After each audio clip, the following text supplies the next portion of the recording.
Hello, everyone. Welcome to the Talk Talk Speak podcast. Today, we're doing a deep dive into something incredibly practical that you shared with us. A guide on how to navigate a pharmacy in English when you're not feeling your best. That's right. We're looking at this material you sent over, and it really, breaks down the language you need specifically for buying cold medicine. It's basically a learning report. Seems designed to give you a structured way into, well, what can be a common but sometimes tricky real-world situation. Absolutely. So our mission with this deep dive is to unpack your source material, pull out the most crucial insights, the practical tools it offers, and really help you feel more prepared, more confident next time you find yourself needing medicine in an English-speaking country. Right. Think of it like we're taking the useful blueprint you have and kind of bringing it to life, showing how it works. Exactly. So this guide you provided, it starts by highlighting the power of learning language in context. It mentions something called scenario-based learning. Yeah, SBL, scenario-based learning. Yeah. Okay, let's maybe dig into why this approach actually works. Your source seems to emphasize that it isn't just about, memorizing word lists. No, not at all. It's about making language a functional tool. Like when you practice using English for a specific task, asking for cough drops, describing a headache, whatever it is, it helps lock that vocabulary, those phrases, into your memory much more effectively because you're using it. It sort of bridges that gap, doesn't it, between just knowing words and actually, using them naturally. Precisely. And the scenario this guide focuses on needing cold relief at a pharmacy that's perfect. It's so common, so relatable. It really is. And think about it. When you're feeling unwell, maybe a bit stressed or anxious, your language skills can suddenly feel even more shaky, can't they? Oh, definitely. Clear communication becomes absolutely vital then, especially when it's about your health. Right. And your guide also touches on a key cultural point here. The pharmacy interaction itself. Exactly. It's not the same everywhere. No. In many English-speaking countries, the pharmacist often plays a pretty active role. They don't just, hand over a box. They ask questions. Right. They ask about your symptoms. They might recommend options. And this material, it's built around that typical interaction style. Okay, that makes sense.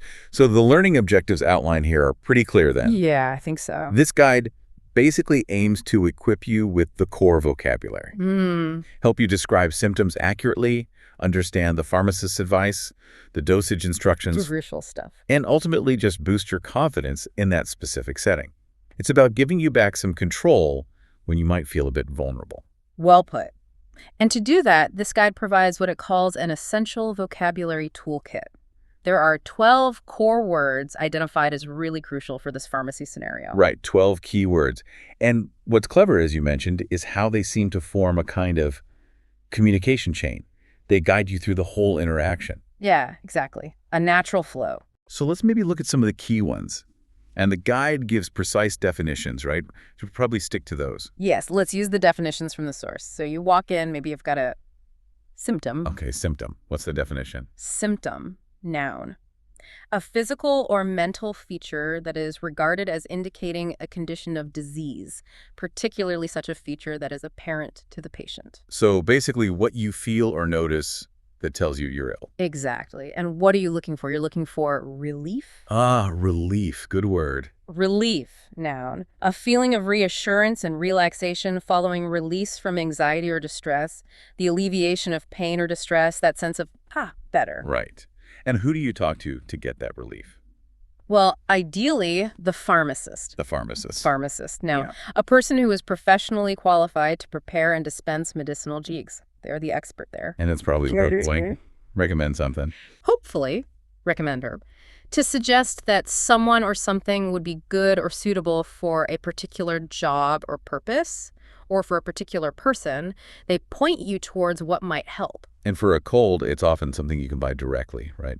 Over the counter or OTC. Yes, over the counter, OTC, adjective, adverb, of a drug or medicine sold without needing a doctor's prescription, straight off the shelf, essentially. Which is different from needing a prescription. Totally different. Prescription, noun. An instruction written by a medical practitioner that authorizes a patient to be provided a medicine or treatment. That's when you need the doctor's note, so to speak. Got it. And the medicine itself, it might come as a tablet. Tablet, noun.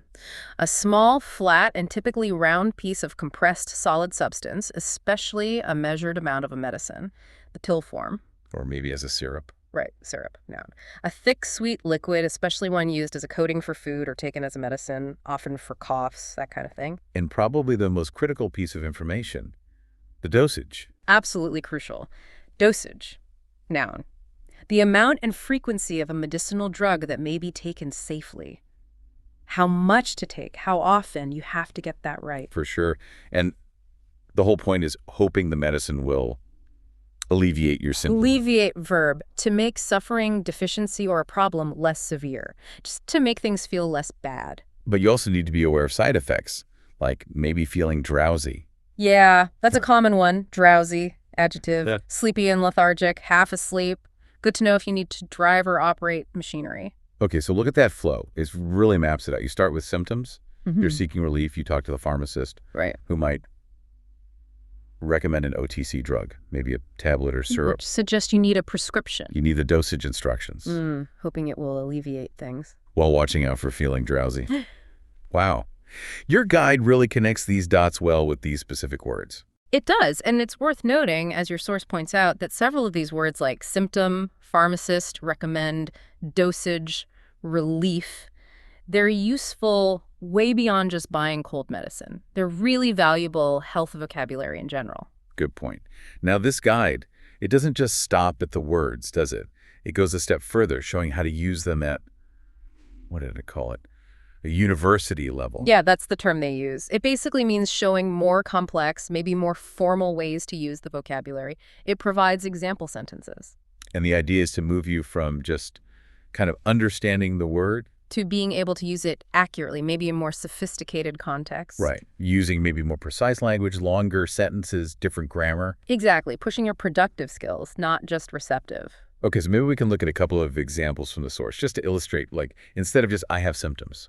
Right, the guide has something like, the patient presented with a constellation of symptoms, including persistent cough and fatigue. Constellation of symptoms. Yeah, that's definitely a step up, much more descriptive. Or for the pharmacist's role, instead of just, the pharmacist checked my drugs, it gives, the pharmacist meticulously reviewed the interaction profile of the recommended medication against the patient's existing prescriptions. Wow. Meticulously reviewed interaction profile. Very specific, very professional. And for OTC, it shows a broader context. Regulatory bodies periodically reevaluate the classification criteria for drugs transitioning from prescription-only status to over-the-counter availability. Okay, so using it in a more technical, regulatory way. I see. And dosage isn't just take 2 pills. It's maybe adjusting the pediatric dosage requires careful consideration of weight, age, and liver function to mitigate potential adverse effects. Mitigate potential adverse effects. Yeah. Yeah, that's quite formal. And drowsy. A clear warning example. Driving or operating heavy machinery is strongly contraindicated if the medication induces a state of drowsiness. Strongly contraindicated induces a state. Much more formal phrasing there. So these examples really show how mastering the core words lets you understand and even participate in more detailed or formal health discussions. It's a key step for advancing your English.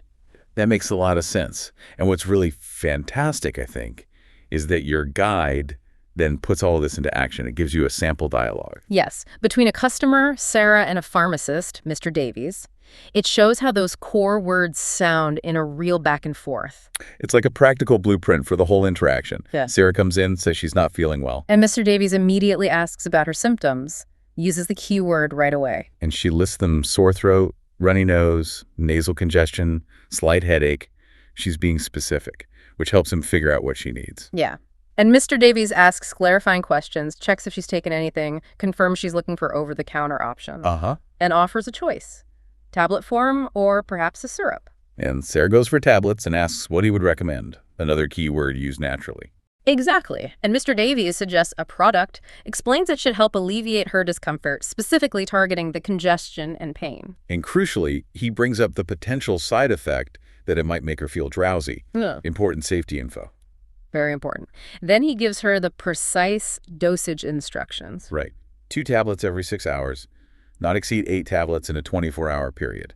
Really clear, essential stuff. And he wraps up nicely, advising her to see a doctor if her symptoms don't improve, acknowledging she might need a prescription then. The whole exchange feels quite polite, Very helpful, which the source notes is pretty typical for pharmacies in many English-speaking places. It really demonstrates that interaction style well. It's such a practical example, seeing how all those pieces, the vocabulary, the flow, fit together. What really stands out to you about seeing the language used like that in a conversation? Well, for me, it really highlights that fluency isn't just about knowing the words themselves. It's also about knowing how questions are typically asked, how answers are usually phrased in that specific situation. It shows you the structure of the interaction, the kind of script people follow almost. That's a great point. And your guide doesn't just leave you there, does it? It emphasizes that you need to practice this. Absolutely. Practice is key. It suggests things like rereading the dialogue, maybe even acting it out. Would be useful. Trying to create your own sentences using the vocabulary, or just listening out for these words when you watch English TV shows or films. Make it active learning. And it even gives you a bit of a head start on expanding your vocabulary further, right? It lists some related terms. Yes, some useful extra words and concepts to explore. Like side effects we touched on drowsy, but there could be others. Generic brand that's useful, often cheaper than the name brand. Right. Asking specifically for a pharmacist consultation if you need more detailed advice. And other conditions you might need to mention, like having the flu, or perhaps an allergy, which might need different treatment. Exactly. Plus, different types of medicine like a general painkiller or analgesic. An antihistamine, often used for allergies, but also some cold symptoms. Right. And a decongestant, which targets that blocked up feeling specifically. These all build nicely on the core vocabulary. So, wrapping this up, the main takeaway from this deep dive into your source material seems to be that mastering this specific language for the pharmacy, well, it's not just about buying cold medicine, is it? No, not at all. It's really about building core communication skills that are transferable. Like what? Like describing a problem clearly, asking for help effectively, understanding instructions accurately. These are skills you'll use in loads of different health situations and probably other contexts too. That makes perfect sense. So by engaging with this structured guide you provided, you've really gained practical tools. Tools to navigate what can be a stressful situation with hopefully a lot more confidence. Yeah, definitely more confidence. And maybe a final thought to leave you with. Consider how mastering the language for these moments of vulnerability, like being unwell, maybe far from home, isn't just about vocabulary lists. It's more profound than that. It really is about empowering yourself, isn't it? Reclaiming a bit of agency and significantly reducing your stress, all through the power of clear communication. Thank you for joining us. See you next time.